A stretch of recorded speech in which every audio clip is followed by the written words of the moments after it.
जो 4 बातें आज बताने वाला हूं ना, उन्होंने अगर तुम्हारी लाइफ नहीं बदली तो वीडियो को डिसलाइक मार के चैनल को बिंदास अनसब्सक्राइब कर देना, क्योंकि ये 4 गलतियां हर कोई करता है और जो इन 4 गलतियों से बचता है ना, वो साला अपने लाइफ में बहुत कुछ उखाड़ लेता है। चलो इसकी शुरुआत एक एग्जाम्पल से करते हैं। इसने आपकी आंख ना खोल दी तो कहना। मैंने अपने एज के 24 साल तक कभी कोई पैसा सेव नहीं किया। मैं इन्वेस्टमेंट वगैरह करता था और एक रिजर्व फंड भी हमेशा रखता था, जो कि मैं सिर्फ और सिर्फ इमरजेंसी पर यूज करता हूँ। पर ये सब मिला के मेरे पूरे इनकम का सिर्फ 20% था। गाइस बहुत ध्यान से सुनना, क्योंकि ये चीज आपका लाइफ बदलने वाली है। इसको और सिंप्लीफाइड वे में बताता हूँ। तो कॉलेज टाइम से ही मैं कुछ ना कुछ अमाउंट हर महीने कमाता था, तो उसमें से 10% पैसा मैं हमेशा इमरजेंसी फंड्स में डालता था और 10% पैसा स्टॉक मार्केट में वगैरह इन्वेस्ट करता था, और बाकी का 80% पैसा मैं घूमने में, नई नई चीजें एक्सप्लोर करने में, नए नए स्किल्स सीखने के लिए, कुछ क्लासेस, कुछ लेक्चर्स अटेंड करने के लिए यूज करता था। और इवन जॉब में भी मैं यही चीजें फॉलो करता था। और ऑब्वियसली जॉब में पैसा ज्यादा मिलता था तो मैं ज्यादा चीजें एक्सप्लोर कर पाता था, ज्यादा चीजें सीख पाता था। इसका एकदम उल्टा मेरे दोस्त करते थे। वो मैक्सिमम पैसा अपने बैंक अकाउंट में सेव करके रखते थे और थोड़ा बहुत स्टॉक मार्केट में वगैरह इन्वेस्ट करते थे, पर उन्होंने कभी भी कुछ नया सीखने के लिए, कुछ नया एक्सप्लोर करने के लिए कोई पैसा खर्चा नहीं किया। ऑब्वियसली 24 साल की एज तक उनके पास अच्छा खासा पैसा उनके बैंक अकाउंट में पड़ा हुआ था और कुछ पैसा इन्वेस्ट किया हुआ था। और 24 साल की एज में मेरे पास थोड़ा बहुत इन्वेस्ट किया हुआ पैसा था, थोड़ा इमरजेंसी फंड और बहुत सारे स्किल्स और बहुत सारा एक्सपीरियंस था, क्योंकि मैंने 24 साल की एज तक इतनी सारी चीजें एक्सप्लोर की थी जिसमें मेरा बहुत सारा पैसा गया था।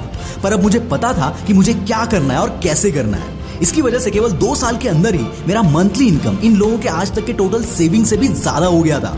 और दोस्तों आज भी मैं ये चीजें फॉलो करता हूँ। हाँ, अभी इन्वेस्टमेंट पर थोड़ा ज्यादा फोकस करता हूँ, पर फिर भी एक काफी अच्छा अमाउंट मेरे पास हर महीने कुछ नया सीखने के लिए, कुछ नया एक्सप्लोर करने के लिए बच ही जाता है।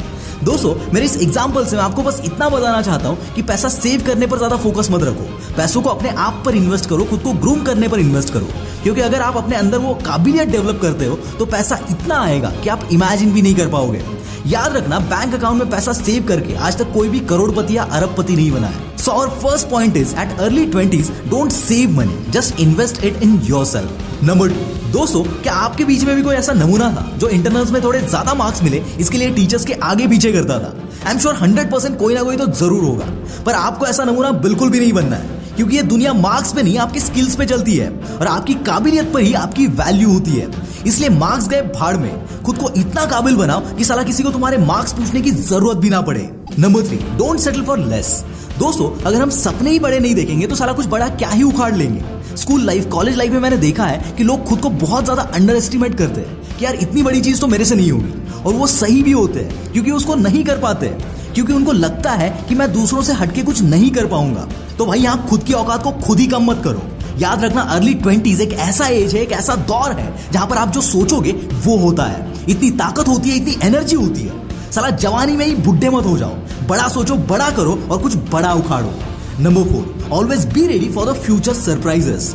दोस्तों life is full of surprises. यहाँ कब क्या हो जाए कोई नहीं जानता, but at least you should be prepared to fight with the bad surprises. इसके लिए खुद को इमोशनली इतना स्ट्रांग करो, कुछ रिजर्व फंड हमेशा अपने पास रखो। हर महीने आपके इनकम का एक फिक्स्ड परसेंट आपके रिजर्व फंड में जाना ही चाहिए, और चाहे कितनी भी जरूरत हो, कोई भी बड़ा प्रॉब्लम आने तक आप इस इमरजेंसी फंड को यूज मत करना, उसको हाथ मत लगाना। याद रखना, you can't avoid the bad surprises, but you will always have a choice to fight back, and for this you should be prepared financially और इमोशनली भी। और दोस्तों इन सब के साथ आपको हर महीने एक percentage of amount stock market में इन्वेस्ट करनी ही है। चाहे फिर आप 1000 रुपए कमाते हो तो उसमें से 100 रुपए इन्वेस्ट करो, पर इन्वेस्ट करो, ताकि आप कम एज में ही मार्केट को समझ पाओ, मार्केट के उतार चढ़ाव को समझ पाओ। और जितना जल्दी आप इन्वेस्टमेंट स्टार्ट करोगे उतना जल्दी आपको स्टॉक मार्केट क्या है ये समझ में आता जाएगा। इसके साथ ही आजकल बहुत सारी नई नई कंपनी स्टॉक मार्केट में लिस्ट हो रही है, जो कि बहुत अच्छा रिटर्न्स भी दे रही है। इसी को हम आईपीओ यानी कि इनिशियल पब्लिक ऑफर बोलते हैं। यहाँ पर भी आप इन्वेस्ट करके अच्छा खासा रिटर्न बना सकते हो। अभी रिसेंटली बहुत सारे आईपीओ जैसे कि नायका, पॉलिसी बाजार, पारस डिफेंस लिस्ट हुए हैं और बहुत अच्छे लिस्टिंग गेन्स दिए हैं, और आगे ऐसे ही बहुत बड़े बड़े आईपीओ आने वाले हैं। ऐसे में मैं आपको रिकमेंड करूंगा कि आप भी आईपीओ में अप्लाई करो, और आईपीओ में अप्लाई करने के लिए बेस्ट प्लेटफॉर्म है 5 पैसा, क्योंकि यहाँ पर सारी आईपीओ की डिटेल्स आपको इजीली मिल जाती है।